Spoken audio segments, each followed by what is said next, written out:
Didžiosios depresijos metai Jungtinėse Amerikos valstijose. Skurdas, nedarbas bei bankrutavę bankai. Pačioje šalyje siaučia gangsterių gaujos, su kuriomis nesusitvarko net teisėsaugos tarnai. Būtent tais laikais ir išgarsėjo porelė jaunų plėšikų Bonnie ir Clydas. Žurnalistai ir Holivudo sukūrė gražią romantišką istoriją, o realybėje ta istorija buvo pilna kraujo, purvo ir sugriautų žmonių likimų. Bonnie Parker ir Clydas Barrow gimė Teksase. Ji kilo iš darbininkų šeimos, tėvas dirbo akmenskaldžiu, motina buvo siuvėja. Clydas užaugo daugiavaikėje skurstančioje fermerių šeimoje. Jis buvo šeštasis prieš paskutinis vaikas šeimoje. Būdamas 9 metų už nuolatinį vagiliavimą, Clydas buvo išsiųstas į mažamečių nusikaltėlių pataisos namus. Būdama 15, Bonnie susipažino su Roy Thorntonu, mušeikos chuliganu, kuriam aplinkiniai prognozavo ateitį kalėjime. Nepaisant to, 1926 m. rugsėjį jie susituokė. Vėliau Bonnie įsidarbino padavėja. Jų šeimyninis gyvenimas truko tik metus. Roy savaitėmis pradingdavo iš namų, tad galiausiai Bonnie nusprendė skirtis. Vyras tam visiškai neprieštaravo. Greitai jis atsidūrė kalėjime. Ten ir praleido tą laiką, kai jo žmona tapo kriminalinė legenda.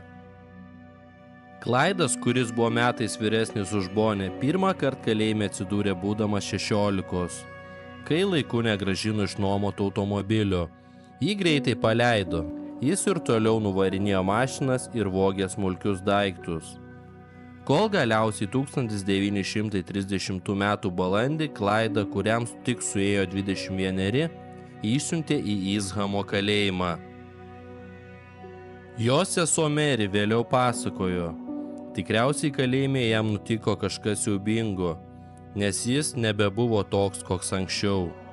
Chuliganas virto niūriu, piktų žmogumi, nekentusiu viso aplinkinio pasaulio. Kartu su juo atlikę bausmę Easthamo kalėjime sakė, kad iš mokyklinuko jis virto klastingą gyvatę. Nusikaltėlių porelės biografai mano, kad taip nutiko, nes kalėjime Clydas tapo seksualinės prievartos auka.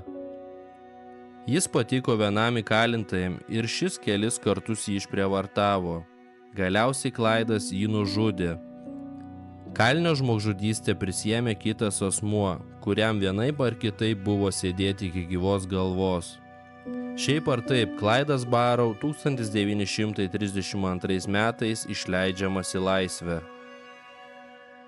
Bonnie ir Clydas susipažino vienos bendros pažįstamos namuose. Jis buvo ant viso pasaulio įpykęs nusikaltėlis, o ji nuobodžiaujanti padavėja su lakia fantazija, jaučianti trauką blogiems berniukams ir pavojingiems nuotykiams. Bonnie rašė dienoraštį, kūrė eiles. Ji nesvajojo apie ilgą gyvenimą ir didelę šeimą. Jai tiesiog norėjosi pasilinksminti. Clydui Bonnie patiko ir jis galėjo suteikti jai linksmybių, kurių ji taip troško.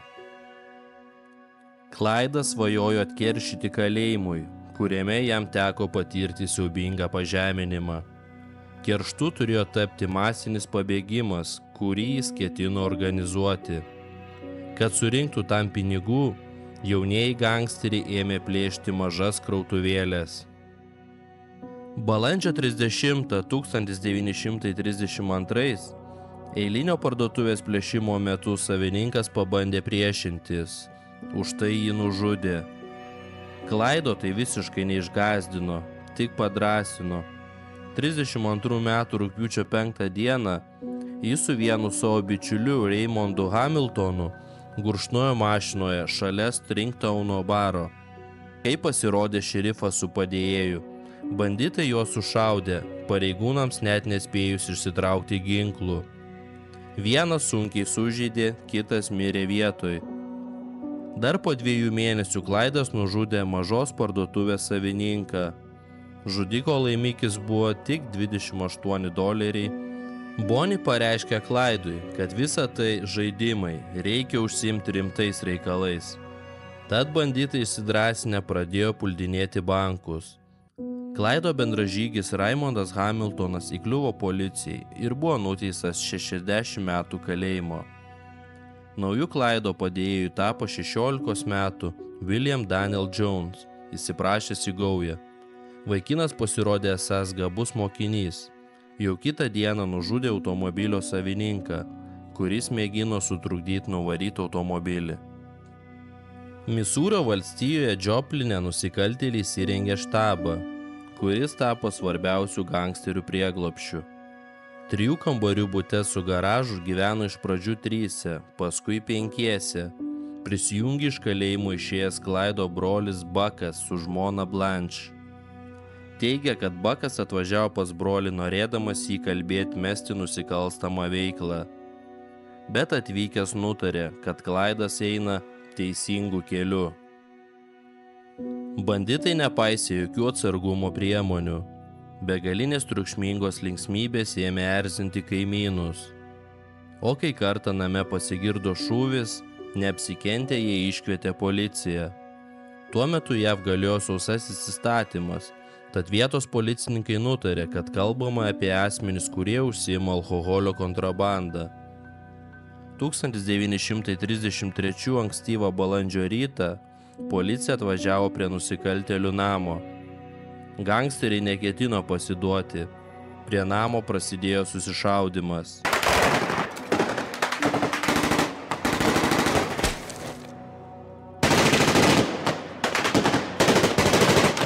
Nužudė vieną policininką, antrą sužaloja, Bonnie, Clyde'as ir jų bendrininkai ištrūko į laisvę. Na, o policijai liko jų fotoarchyvas, pagal kurį laikraščių korespondentai ėmė kurti istoriją apie garbingą nusikaltėlių porelę. Garsumas sukėlė gaujai daugybę problemų, juos galėjo pažinti, todėl nevalia rodytis viešbučiuose, restoranuose. Geriausiu atveju jie nakvodavo pakelės moteliuose, toliau nuo didelių miestų, blogiausių miške prie laužo. 33 metų birželį banditai pateko į autoavariją, labiausiai nukentėjo Bonnie, dėl sužalojimų ėmė šlubuoti jos dešinė koja. Po kelių dienų jie apsistojo motelyje Arkanzase. Budrus savininkas kažką įtarė. Užsiregistravo 3 žmonės, o iš automobilių išlipo 5. Apsistojusieji užklijavo langus laikraščiais. Be to, savininkui nepatiko, kad Bonnie, kurią nusiuntė registruoti apgyvendinimo, mūvėjo kelnes.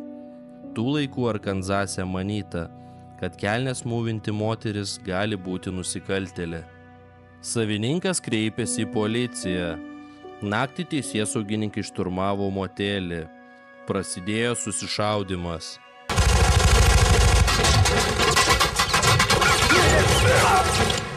Nusikaltėliams vėl pavyksta pasprukti. Tik Clyde'o brolį Bucką sunkiai sužeidžia. Policija sekė jų pėdomis. Bėgliams teko apsistoti apleistame atrakcionų parke Jovoje, bet ir ten juos rado. Policija puolė banditų stovyklą.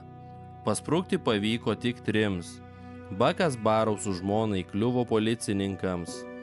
Praėjus kelioms dienoms po sulaikymo, Clyde'o brolis mirė nuo patirtų sužalojimų, o moterį nuteisė 6 metams už pasikėsinimą nužudyti Misūrio valstijos šerifą. Rugpjūtį Ilinojaus valstijoje trijulė apiplėšė ginklų parduotuvę ir papildė savo ginklų arsenalą. Paskui jie išvyko aplankyti giminaičių. Hjustone, kur gyveno Joneso motina, jo jau tykojo pareigūnai ir jį suėmė. Jis buvo nuteistas 15 metų kalėjimo. Likę dviese, Bonnie ir Clyde'as atvyko į Teksasą ir paskyrė artimiesiems susitikimą apleistame kaime. Vietos šerifas, sužinojęs apie susitikimą, surengė pasalą, bet nusikaltėliai pastebėjo klastą ir eilinį kartą paspruko.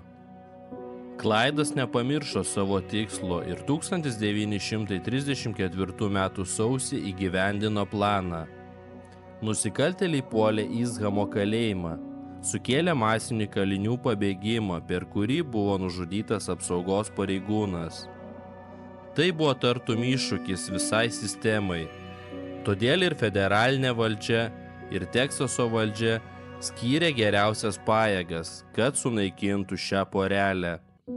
Į kovą su nusikaltėliais pakvietė išskirtinį žmogų, į atsargą išėjusį Teksaso reingerį, Franką Hamerį, galvų medžiotoją, kuris suėmė 10 nusikaltėlių. Hameris su padėjėjais sekė nusikaltėlių pėdomis, o šie pradėjo elgtis kaip į kampą įvaryti žvėris. 1934 balandžio 1 nušovė 2 kelių policininkus. Tada valdžia paskyrė atlygį už Bonnie ir Clydo kūnus. Po visko, kas įvyko, jau nebeketino gaudyti jų gyvų. Hameris atidžiai tyrinėjo banditų dosiją ir parengė pasalą. Pasala Bonnie ir Clydo laukia Luizianos valstijoje, Bienville kaimo kelyje. 1934 m. gegužės 23 d. Hamerio grupė, kurią sudarė 6 žmonės, ėmė šaudyti banditų Ford markės automobilį.